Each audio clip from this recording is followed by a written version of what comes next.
DreAllDay.com. Now tuned into the show where you learn the discipline to show up day after day to do the work, the confidence to put yourself out there boldly and authentically, and the mental toughness to continue showing up, doing the work, putting yourself out there, even when the success you've expected to achieve is yet to be achieved. And on top of all this, you get a huge dose of personal initiative. That's the go-getter energy that moves anyone out there, including yourself, especially yourself. It's going to make things happen instead of waiting for things to happen. And we put all this together in one bundle, one package, one mindset, one method, one philosophy, one show, one book. This masterclass right here that is called Work on Your Game. My name is Dre Baldwin, also known as Dre All Day, and welcome to the show. Today's topic, selling the thing versus doing the thing. This masterclass is specifically targeted for any creators out there. Any person who considers himself a salesperson, and everybody should consider themselves a salesperson, but especially those of you who create things, those of you who are really good at the things that you do, and you feel like you are better at what you do than the results that you have been receiving up until this point. And I think damn near everybody who has any level of ambition in their minds feels that way, that they could actually be getting more return on the investment of their skill. Anybody who feels like you're getting exactly what you deserve right now in life, all right, this is not for you, but you can still listen. But any of you who feels like you could or should be getting more from life based on the level of value you have to offer or the level of value you can deliver or that you are delivering, then you need to listen very closely to everything that I'm going to say here today. Now, this masterclass is related directly to masterclass number 1515. The title is You Are a Marketer in all capital letters. If you didn't hear that masterclass, then I would suggest that right now you go into the game group member area, the exclusive members app, go back to masterclass number 1515, so what was that, about 60 days ago, and make sure you bookmark that, download it, whatever you need to do to remember, screenshot it, whatever you need to do to remind yourself. As soon as you get done listening to this, you go back and listen to that. Understand that every one of us is a marketer on some level. But this one today is about making sure that you, as a salesperson, finish every job that you start, but making sure that you get your goods and services into the hands of the people who need it. Not just creating the goods and services, but making sure they get distributed to the people who will actually get the most value from them, which is not you because you already had it. That's why you were able to create it.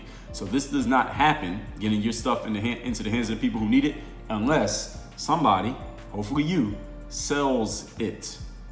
Making it, having it, being able to do it, those are all great things. They are all necessary, but they are not enough. All right, they are not enough. They do not complete the job. The circle is not completed until your goods and services are in the hands of the intended target. They actually obtain it and get the benefit from it. All right, that's what today's class is about. Making sure that you help the people who need it get the benefit of whatever it is that you're offering. Let's get into it. Point number one, the topic once again is selling the thing versus doing the thing. Number one, there are many great doers out there.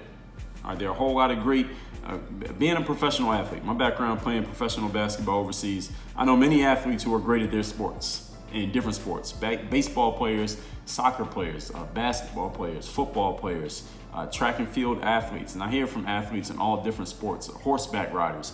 I hear from athletes in all different sports who have either listened to this show, maybe read some of my books, watched any videos on YouTube. There are a lot of athletes out there who are really good at doing what they do. I know many trainers out there, physical trainers, who are excellent at knowing their stuff, knowing the human body, and understanding performance. I know a whole lot of coaches out there, life coaches, business coaches, all types of coaches who could coach the shit out of a person. They are really, really good coaches. I heard Donald Trump once say, this is back before the politics, Donald Trump, when he had his TV show, The Apprentice. He talked about how he knew people who were better singers than Frank Sinatra, but they were unsuccessful singers because, like some of the trainers that I know, some of the athletes that I've come across, some of the coaches that I know, that they suck at selling. All right, they are good at what they do. They're good at doing what they do, but they are not good at selling what they do. And there is a difference between the two. More properly stated, some people, even though they're really good at what they do, they don't think about selling what they do. They can do it, and if you put them in a position to just do the thing, they will do the thing, and they will do the thing excellently. But they never really consider, hey, how do I sell this to make sure that somebody is actually paying me for this? How can I sell this so that more people actually get the thing that I'm delivering to them? They focus so much on the doing part, they never really get to thinking about the selling. So more properly stated, It's not even that so many people are bad at selling. It's just that you would call them undefined at selling because they never even tried it. You can't even call them bad because they didn't even do it yet. All right, somebody got to do something to be bad at it. All right, they're not doing it at all. It's like they're unranked. All right, when it comes to the selling world. But these people, like I said, that's what I said about some of the people that I've come across and people that I hear from. And that's what I mostly see is that they're not even paying attention to this aspect of the game. People who are good at what they do, but they don't give time to learning how to sell it. This can be a tragedy because they're better than some of the people who are more known. They're better than some of the people whose stuff is flying off the shelves. They're better than some of the people out there who are really focused on, like I talked about in masterclass number 15, on marketing. And the thing that Trump said, who knows if he really meant that he knew singers better than Frank Sinatra, but what he was saying, it was a very astute analogy. That there are of the people that you know out there who are known in a certain area, known in a certain aspect, known for doing this certain thing or that thing or talking about this thing or this specific area, or they're a thought leader on this topic or that topic, or they have this many clients and this many customers, followers, subscribers, whatever. There are people out there who are better than them that you have never heard of and that you will probably never hear of. Why? Because the main reason is those people are not as good at selling as the known person is. All right, the person who's most known in damn near every area of life for whatever thing, there's probably somebody out there better than them in the business world. We're not saying the sports world. Sports world's a little bit different. I'm gonna get to that in a moment.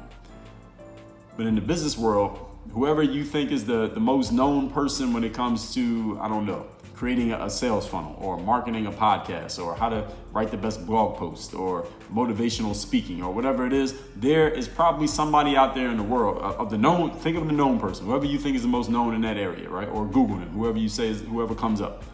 Then you look at in the world of the people that you probably don't know, probably have never heard of, unless it's you or somebody who's close to you, if you're lucky enough.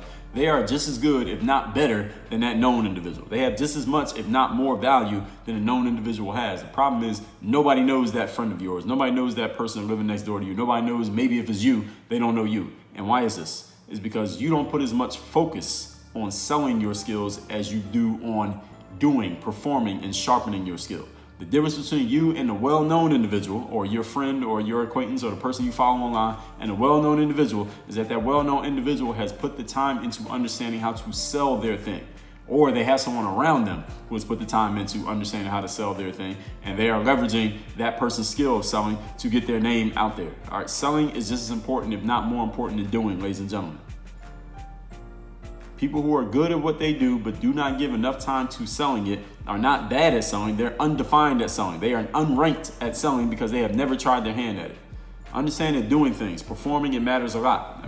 I'm the one who tells you all the time that life, business, sports is a performance-based business. If you are unable to perform, you're incapable of performing, or your performance is just underwhelming, you won't be in business for very long. All right, that is absolutely true. But understand that if you are a great performer but nobody knows about it, if you're a great performer, you're not able to create a return on your investment of skill that led to that performance, doesn't really matter that you're a great performer.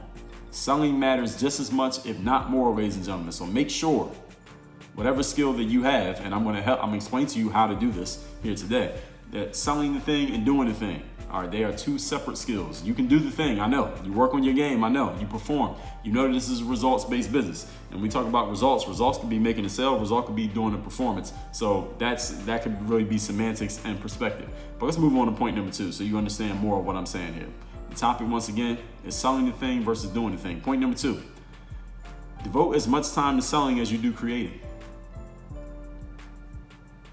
That's it. That's the point.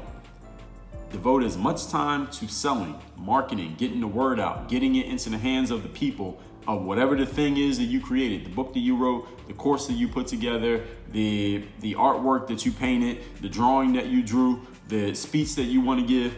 Devote as much time to getting it out there so people know about it as you devote it to putting it together in the first place. This is one that even I'm a person who is naturally inclined to create, if you couldn't tell. I have needed to check myself on this one from time to time. This is one that I make this masterclass. I'll listen back to this masterclass for myself, just to remind myself of this exact thing that I'm telling you right here. Selling, ladies and gentlemen, is a mindset. This is why I created a book called the seller's mindset. If you didn't know, you can get that at workonmygame.com/sell. Selling is a way of thinking. It is not just a thing that you do. It is not just an activity that, all right, I did my selling, now I'm good. Now let me go back to doing the creating thing. No, selling is an ongoing thing. It's a way of being, is a way of thinking, is a way of looking at yourself, is a way of looking at your work. It is a way of looking at life. All right, selling means persuading. Selling means getting what you want. Selling means getting your way. Selling means this is the outcome that I want, and these are the steps that I'm going to need to take in order to create that outcome. That is all sales. All right, sales is not just, I'm gonna give you this product and you give me $100. Sales is, I want you to come with me, walk with me around the corner. Sales is, I need you to get out of my way so I can do the thing I need to do. Sales is, here's my idea. I want you to understand this idea, accept this idea, and help me promote this idea. Sales is anytime you are trying to persuade another person to do something.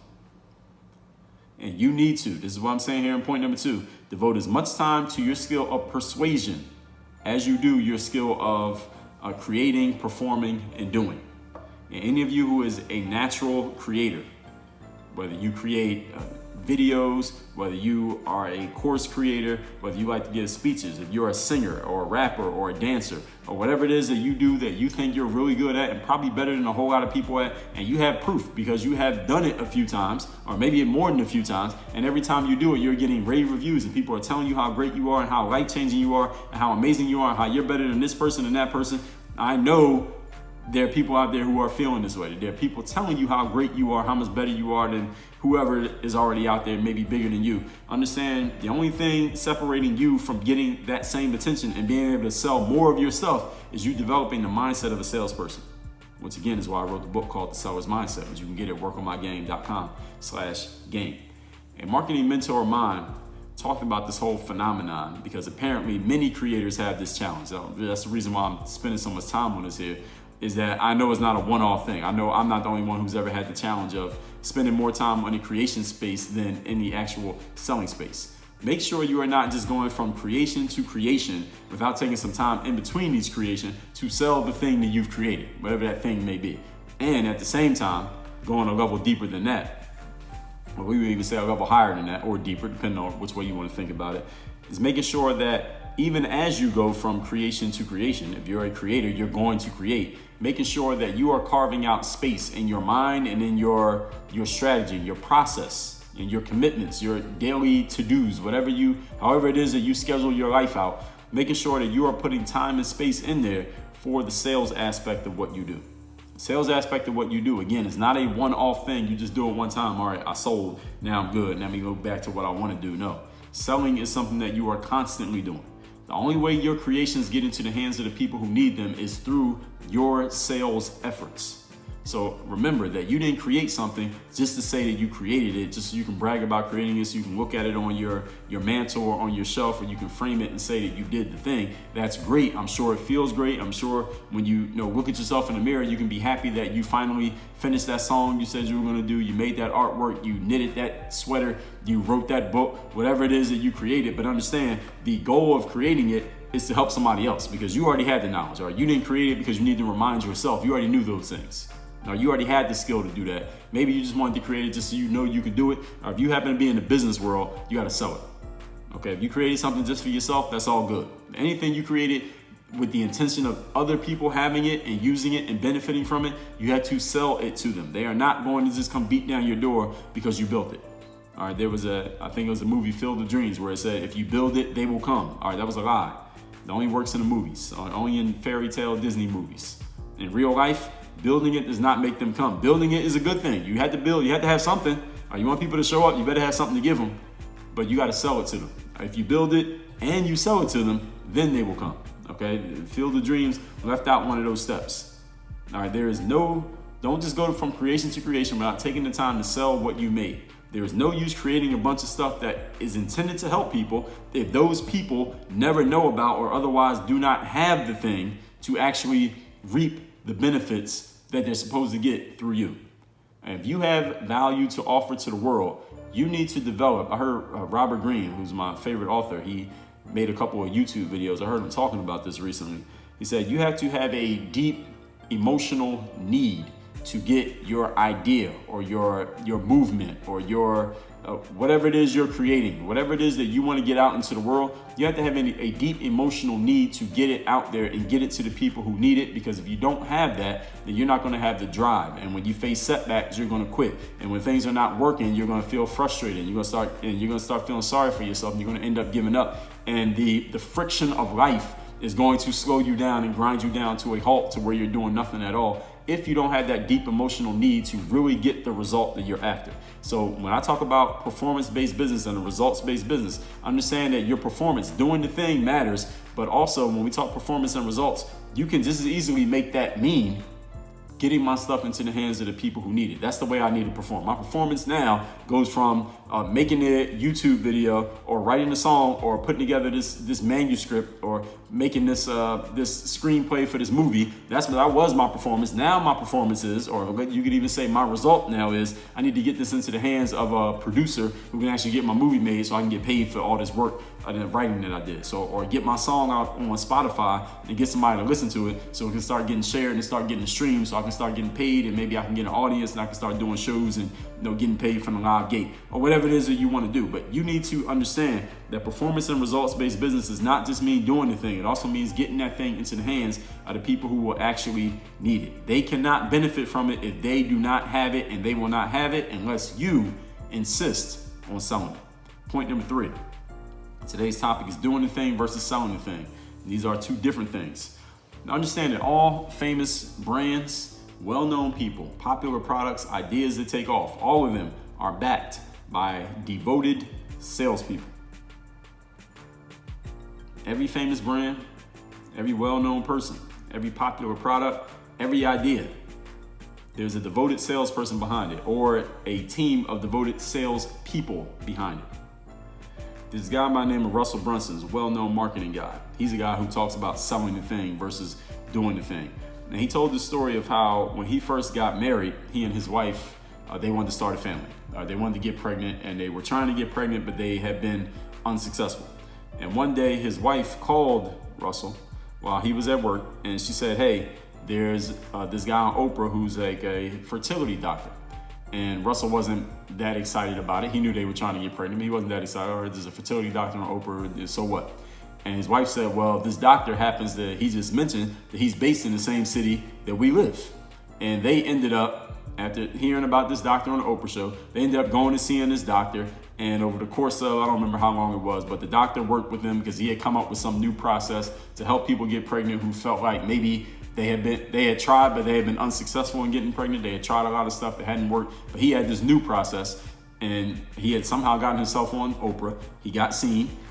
Russell and his wife went to go see this doctor. He worked with them, and they ended up getting pregnant. Actually, their first time getting pregnant, they actually had twins. And the last time I checked, I believe they had 5 kids, Russell and his wife. And Russell's only about maybe 40 years old. And this was all because of this particular doctor.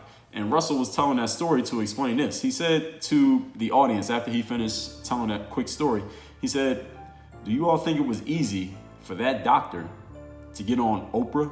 All right, would any of you love to be on Oprah to sell your product or service? I know I would. You think it was easy for that guy to get on goddamn Oprah? No. That guy, whoever he was, he had to be a hell of a salesperson to make that happen. I'm sure he had to make more than one phone call, send more than one email. He had to believe deeply in his offering, whatever it was, and he had to master his pitch to get the attention of whoever knows Oprah, to get himself sitting on that couch on the Oprah Winfrey show in order to pitch what he did. Was it easy? Hell no, it wasn't easy. Shit, maybe there's another doctor out there who's even better and when it comes to the world of fertility than that doctor who was on the Oprah show, but we don't know that other doctor, do we? But we know the guy who was on Oprah. I don't know his name, but Russell remembered this guy, and he was able to start his family because of the help from this guy. And the whole point of me telling you this story is this. That man was focused on selling. Now, was he a good doctor? I think so. Was he pretty good at helping people get pregnant? Well, he had at least one success story, being Russell Brunson and his wife and the family that they have now to this day. But being as good as he was at what he did, if he had just stayed where he was, and mind you, Russell's wife, when she called him, she said, this guy is based in Boise. He's based in the city that they live. They live in Boise, Idaho. He's based there, and he does this thing. But before he had been on the Oprah show, they didn't even know about the doctor, and they live in the same damn city as the guy. They didn't even know about him, and he lives right there. So can you imagine, any of you listening to me right now who has a product or service or some type of offering to make, are there people living in your city? Are there people living in your neighborhood? Are there people living on your block who could benefit from whatever it is that you offer to the world, yet they don't know about it because they have no idea that you exist?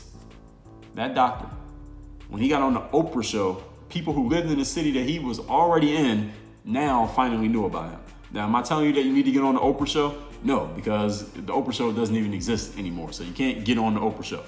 What I'm telling you is you need to believe in your stuff and be as focused on selling it as that fertility doctor had to have been to end up getting on the Oprah show. I'll remind you of something that I've told you before. But the main reason I became a professional athlete is because I know how to sell myself. Now, did I have talent? Absolutely. But I didn't have so much talent that it just sold me on its own. Now, I told you I was going to come back to the sports thing.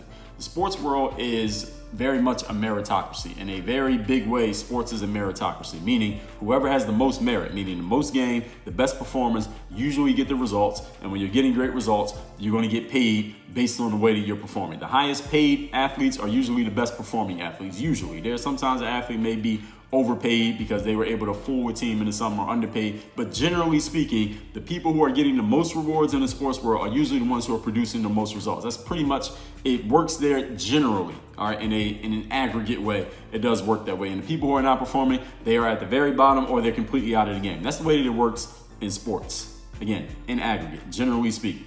Are there exceptions? Of course. In the business world, it does not work like that. The most famous authors with the best-selling books, those books are not necessarily the best written books. The people with the most popular shows are not necessarily the people who are the funniest or the most intelligent or that have the most insightful material to share. All right, the people who have the best stuff often may be people that you've never heard of. They may have a niche audience that a whole lot of people don't know about because that person has either not mastered the selling of the thing, and they can keep working on it. That's why we got a show. That's why people like me got a show called Work on Your Game. So listen, the game ain't over. As long as you keep playing, the game's not over, so you can get better at it. Either they have not mastered it or they're not thinking about it at all. And either way, it's a failure that is occurring. Is a failure because there are people out there who need to hear whatever it is that you have to offer, need to hear from you, need to get the good or service that you offer, need to have your good or service, not the one that's okay, not the one that's 80% of what you have. They need to have the one that you got, but they can't get it because you have not focused on selling the thing. You're focused too much on creating the thing and hoping that people find you rather than selling the thing and making sure that they know about you. You going out and finding them. Now, the reason I brought up myself in the sports world, now I had enough talent that once I got my shot, I could hold my own and play the game. But I didn't have so much talent that talent alone would do it for me. The thing about the sports world that makes it a little bit different from the business world and many other worlds that we have here in life is that in the sports world, if you're good enough at doing the thing, people will find you. All right, people will pay attention to you. If you're, LeBron James talented at what you do, you don't have to be a salesperson. I don't know how good of a salesperson LeBron James is because he's so damn good at doing the thing that it's obvious. All right, he doesn't have to sell if he doesn't want to. He's gonna get the rewards and he's gonna prove his merit either way. But the rest of the other, let's say in that top 1%, the other 90% of athletes who may not be that good, that is just so obvious that they get opportunity no matter what they do, all right, they got to be able to sell. I was one of those that had to be able to sell. And if I was not able to sell myself, I wouldn't have created that opportunity to play professional sports. There were other athletes who were about at the same level of talent that I was at, but they didn't have the sales skills that I had. They didn't get the opportunities that I got, and they might have to tell their kids how they had the talent to go pro, but they weren't able to do it. Not because they couldn't play, not because they didn't have game, because they didn't understand how to sell. And there are people out there right now listening to me. I'm not talking about athletes, but you could be an athlete who you have the skill to reach 100 times more people than what you're reaching right now. I think I could reach 100 times more people than I'm reaching right now. Just mastering of the sales game, the marketing game, the promotion game, the drawing attention game. All of those games need to be mastered to make sure that your message gets out to the people that it needs to get out to. And if you put too much of your energy into doing the thing and not enough into selling the thing, then even if you're doing good, if you feel like you're making good money and you're getting good results and you have an audience that you're helping out and you're getting the things that you want, understand that you are still selling yourself short because you are not selling yourself tall enough, for, if you pardon the expression. All right, don't sell yourself short because you're not selling yourself big enough and you're not focusing on that sale enough. Beyonce had to sell. Beyonce used to be part of a group. Those of y'all don't remember. She was in a group called Destiny's Child, and people recognized that she had talent, but it wasn't like, people weren't like, man, Beyonce is just so amazing, she shouldn't even be in there. It wasn't like that. She had to step out of the group, then she had to do a little bit of image work, then she had to do a little bit of singing work, do a little bit of voice work, a little bit of presentation work, and then slowly she started selling herself. People started saying, damn, this Beyonce chick's pretty damn good. But she had to sell herself. All right, she didn't just all of a sudden say, hey, everybody, I'm solo, and the world just beat a path to her door. It didn't happen that way. She had to work her way up. Lady Gaga, she had to sell herself. Lady Gaga used to do gigs in like local cabarets, like little local bars, and nobody knew who the hell she was. And some people thought she was a weirdo because the way that she dressed and the way she carried herself. But she eventually sold herself up to the point that she's at. DJ Khaled. DJ Khaled became popular through Snapchat probably around 2014 and 2015. DJ Khaled's been making albums since a decade before that. And a lot of people didn't know who DJ Khaled was in 2006, but DJ Khaled's been around for a long time. He used to work on the radio. He did local gigs. He did smaller things. He's been putting out albums, and he was okay. He had a following, but a little niche following. But then when he started really selling himself, there was a platform that came around that gave him an opportunity to really be himself, and it was perfect for him. Perfect timing, perfect match. When he started getting on social media and doing the stories on Snapchat and then on Instagrams and all that stuff, and it started working for him, he became a much better and bigger name because he was able to sell himself through that platform that he was afforded the opportunity to use. If and when you see someone getting attention and you think they either don't deserve it or they're actually not as good as the attention that they're getting, listen, you are probably right. But let me tell you something. Life doesn't work as a straight up meritocracy. Again, I told you sports is the closest thing to a meritocracy you will ever see. Politics is not a meritocracy. Business is not a meritocracy. Education is not a meritocracy. Relationships, they are not meritocracies. The best guy doesn't always end up with the best girl. All right, any of you know a good girl who dates a whole bunch of assholes, or a good guy who keeps dating selfish bitches? Why is this? Because life is not a meritocracy. All right, the best salespeople end up winning in life, ladies and gentlemen. Don't be mad at the game. Do not hate the players, hate the game. Don't hate the game, learn how to play the damn game. That's why you listen to a show called Work on Your Game. All right, life does not work to reward the people with the most merit. All right, so if you thought that was the way it worked, I know your kindergarten teacher told you that and your mom told you, they lied to you. All right, no, they didn't lie to you. They just are misinformed. And that's why you listen to this show. Life rewards the salespeople.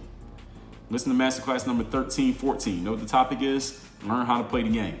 Let's recap today's class, which is selling the thing versus doing the thing. This episode is related to episode number 1515, titled You Are a Marketer. Everyone is a marketer on some level, so make sure you're listening to that masterclass. But today, we're talking about you do not get the results that you want in life until you learn to sell what you're able to deliver, your goods, whatever it is you're offering to the world. Point number one, there are many people who are great at doing the thing. Professional athletes, trainers, coaches, singers, but until you can get out there and sell your thing, or until you even start focusing on selling your thing, you will not reach the fullest heights of your potential. Doing things and performing matters. All right, I tell you every day that you're in a performance-based business, but understand, in order to get the real results of your performance, you got to be able to sell it. In the sports world, it happens for you automatically. Everywhere else in life, you got to go out and take an extra step. Point number two, devote as much time to selling as you do creating. Selling is a mindset. That's why I got a book called The Seller's Mindset. That's at workonmygame.com/sell. Don't just go from creation to creation without taking time to sell what you've made, because people won't know about it if you don't sell it. Point number three, all famous brands, well-known people, popular products, ideas that take off are all backed by salespeople. Russell Brunson wanted to get pregnant. Him and his wife wanted to get pregnant. There was a great fertility doctor who had this brand new process living in the same town as them, and they didn't even know the guy existed until he ended up on the Oprah Winfrey Show. Do you think it's easy to get on the Oprah Winfrey Show? Because if it was, then we would all be on the Oprah Winfrey Show. I would love to be on the Oprah Show. Doesn't exist anymore, but it ain't easy to get on the Oprah Show. That salesperson, that fertility doctor, was the reason why, according to Russell, him and his wife were able to finally get pregnant. They had twins, their first kids. And that was only because that fertility doctor did the work to get himself on Oprah when there are probably thousands of people trying to get on Oprah every single day. I became a professional athlete because I had not only did I have the talent to play ball, but I wasn't that talented that I was just a can't miss prospect. I had to sell myself, then show that I had talent. And there were plenty of other athletes with an equal or maybe even higher level of talent than me who were not able to get the same opportunities because they did not have the ability to sell. Beyonce had to sell herself. Lady Gaga had to sell herself. DJ Khaled had to sell himself. These are all people that you think are just super talented and there's nobody like them. You think that now because of how famous they are. But there was a time when they were just another face in the crowd. Because they learned to sell themselves, they were able to separate themselves from everybody else out there. Do not be mad at the players. Do not be mad at the game. Just learn how to work on your game. Dre all day.